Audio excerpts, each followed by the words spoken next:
It starts with a sound, a low mechanical groan, distant at first, then closer. Then the wall comes down. In early June 2026, residents of Stoneridge, Harare South, woke up to that sound. Bulldozers, dozens of them, moving house to house. Mothers grabbed children. Men ran towards the machines, screaming. War veterans, men who had given their bodies to this country, stood and watched their homes become rubble in minutes. Hundreds of homes gone. Thousands of families homeless. Even the local school, unregistered, yes, but the only school these children had was leveled. And here is the most brutal part of this story. Nobody who did this broke the law. The bulldozers had a court order, a high court order, signed, legal, valid. So, what went wrong?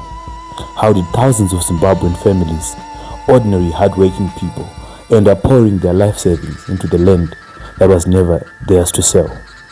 That is the story we are telling today.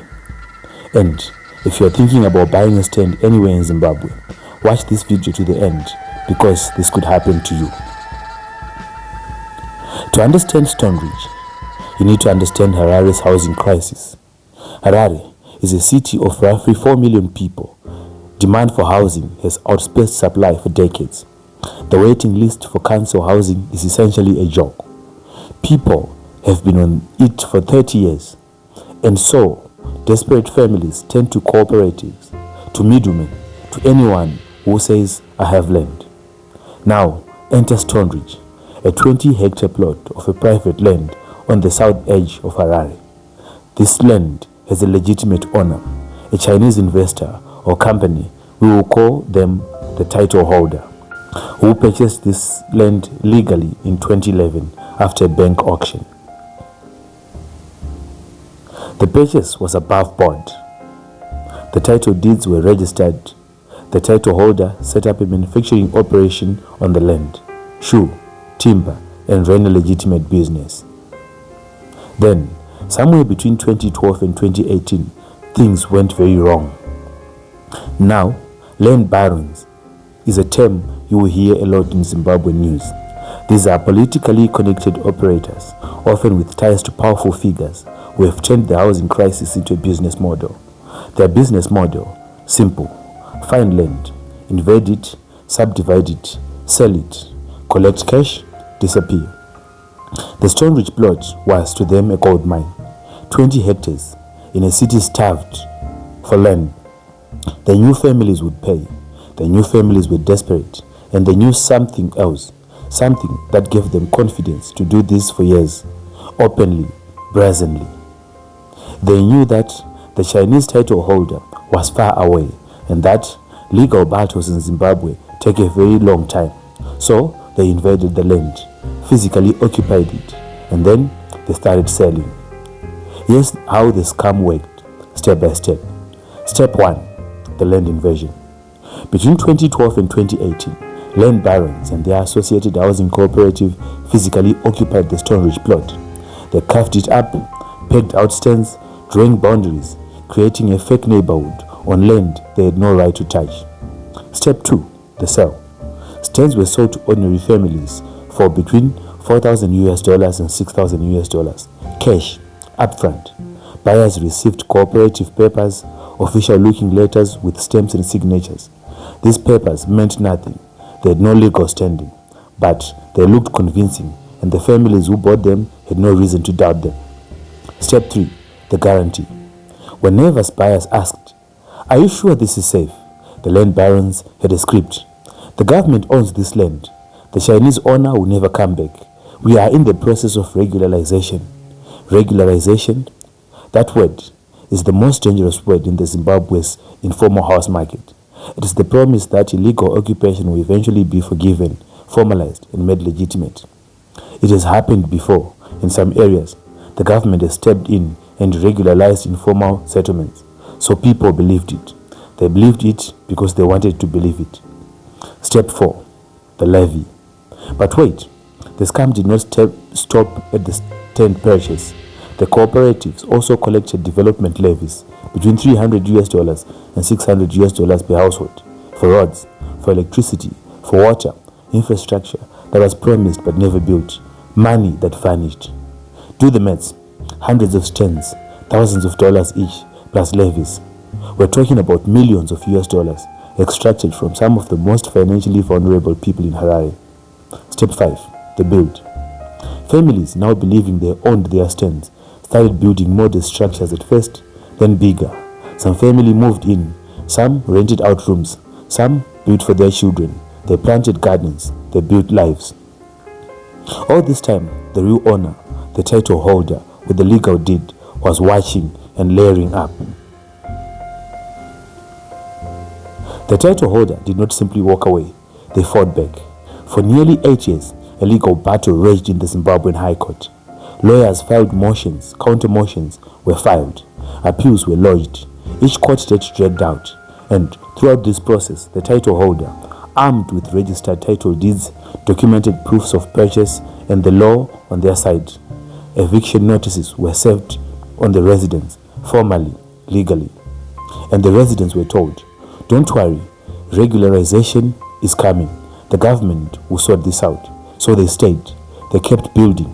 They trusted the land barons who had already taken their money, a catastrophic, understandable human mistake.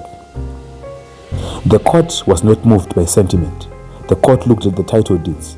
The court looked at the law, and in due course, the High Court issued a formal eviction order. The order gave the residents a deadline. The deadline passed, and so, in early June 2026, the machinery moved in. The demolitions were not vigilante action. They were not political persecution. They were the lawful enforcement of a valid court order protecting private property rights. That is the hardest part of this story to sit with, because both things were true at the same time.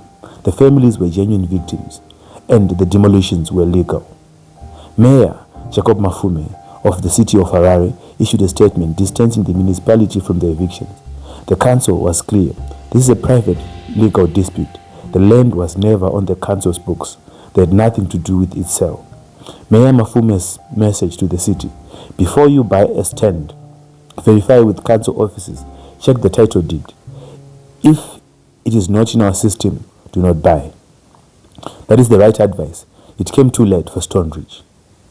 And where are the land barons now? The people who collected the $4,000, the 6,000, the levies, who made the promises, gone with the money, no arrests publicized, no refunds, no accountability visible to the people left in the dust. Stoneridge is not unique. Right now, across Harare, in Caledonia, in Hopley, in Epworth, in Zivaraseko Extension, there are families living on land with the same problems. Cooperatives with no legal standing, stands sold by operators with no title, infrastructure, levies collected and pocketed. The housing crisis is real, the desperation is real, and land barons exploit both. So, what do you do if you are trying to buy land in Zimbabwe? Here's what the city of Harare and property lawyers consistently say. Number 1, go to the Harare City Council offices in person and verify the stand you are buying if it is registered in the council system.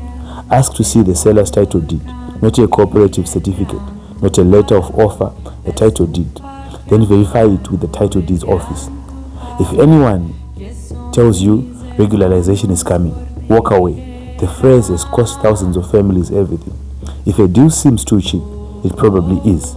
Land barons offer below market prices precisely because what they are selling does not exist.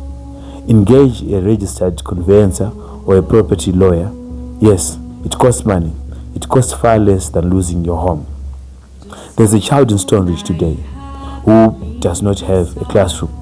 There's a mother who's sleeping under plastic sheathing on the same patch of earth where her kitchen used to be. There's a man, a war veteran, who has nothing to show for the years of serving he poured into a dream that a con artist sold him. They are not stupid. They are not naive. They were betrayed. People who knew exactly what they were doing. People who understood the law well enough to stay one step ahead of it for nearly a decade. People who are right now walking free. That is the story of Stoneridge. And until Zimbabwe builds enough houses to meet demand, until land administration is transparent and accessible, and until land barons face real consequences, it will happen again. The bulldozer will always come for someone. Make sure it is not you. If this video opened your eye, please share it. Someone in your circle may be about to make this mistake. Your share could save a family. Drop your thoughts in the comment. Were you aware of the Stoneridge situation? Do you know of the areas in Zimbabwe with the same problem? Let's talk. Subscribe if you're new. We cover the stories that matter from Zimbabwe and from across Africa. And remember, verify before you buy, always. I'll see you in the next one.